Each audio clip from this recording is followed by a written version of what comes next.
มื้อนี้อัปเดตคอยทาเจ้าอยู่กองหมต้นตาแวงเด้อพี่น้องเด้อมาถากันอยู่กองหมต้นตาแวงยามแล้งวันที่25เดือน5ปี2025ถือว่ามื้อนี้เป็นเลิกวันงามยามดีที่หมต้นตาแวงยามแล้งที่หอมค่ายทหารเมืองมลรัประโมกคอยพาเจ้าอยู่กองหมต้นตะแวง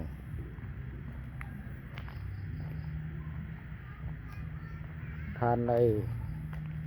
สนใจอยากมาเที่ยวส้มหรือว่ามายางเอาอากาศสดที่หอมค่ายทหารเมืองมลรัประโมกเส้นเลือทุกทานมาสัมผัสไหลมีตังนางให้นาง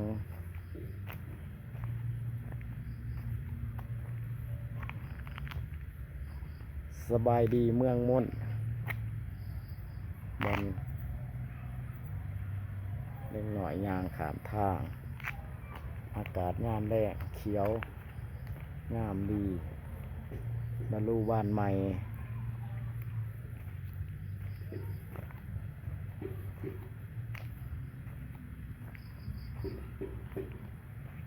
ต้นหมตะแบง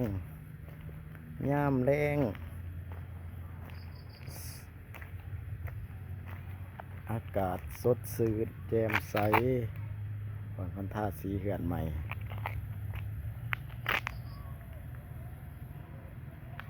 ยามแรกที่หอม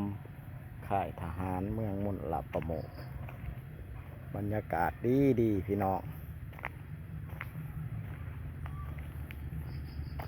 ความสุขหาไหลทุกที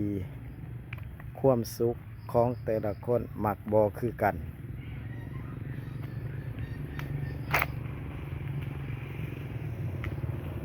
สุดงามยามแดง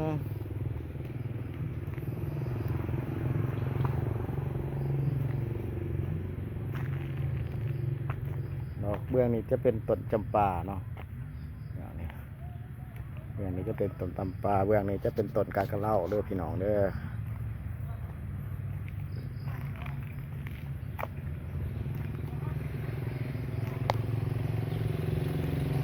ต้นดอกจำปายามแดงเขียวทุม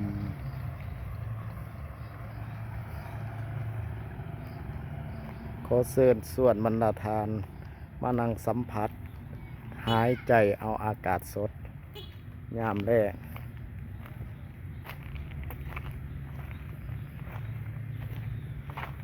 ยามแรงที่เลินบ้านคอยสิประมาณนี้เด้อบรรดาทานเด้อขอขอบใจทุกทานโชคดี